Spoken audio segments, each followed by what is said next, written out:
আমি খুব লুথা মানুষ, আমার সবার জন্য মন গলে যায়। আমার সাথে একটু নাইসলি কথা বললেই হয়। কিছু বিদায় এতটাই অপ্রত্যাশিত হয় যে মেনে নেওয়া ভীষণ কঠিন। ঠিক তেমনই এক শোকের খবর নেমে এসেছে দেশের বিনোদন অঙ্গনে। না ফেরার দেশে পাড়ি জমিয়েছেন জনপ্রিয় কন্টেন্ট ক্রিয়েটর ও অভিনেত্রী কারিনা কায়সার। মাত্র ৩১ বছর বয়সেই নিভে গেল তার জীবন প্রদীপ। লিভারজনিত জটিলতায় কয়েক সপ্তাহ ধরে অসুস্থ ছিলেন কারিনা।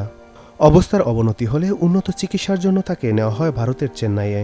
শেষ পর্যন্ত সব চেষ্টা ব্যর্থ করে শুক্রবার রাতে চিকিৎসাধীন অবস্থায় মারা যান তিনি।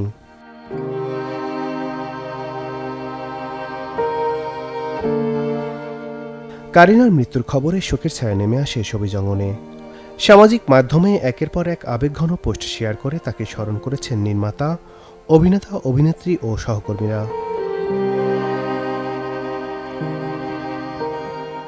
মানুষ মরে গেলে নাকি সব সত্য দেখতে পায়। এখন নিশ্চয়ই তুমি বিশ্বাস করছো আমরা তোমার অনেক বড় ভক্ত ছিলাম, এমনটাই লিখেছেন সাবেক উপদেষ্টা ও নির্মাতা মোস্তফা সরোয়ার ফারুকী।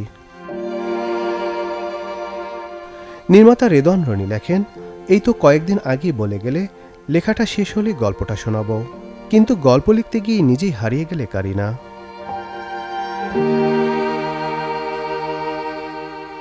অন্যদিকে অভিনেত্রী প্রার্থনা ফারদিন দিকে লিখেছেন, কারিনা আপু, তুমি না আমার বিদায় সিনেমার প্রথম শো দেখবা, তুমি না আমার সাথে ঘুরতে যেতে চাইলে।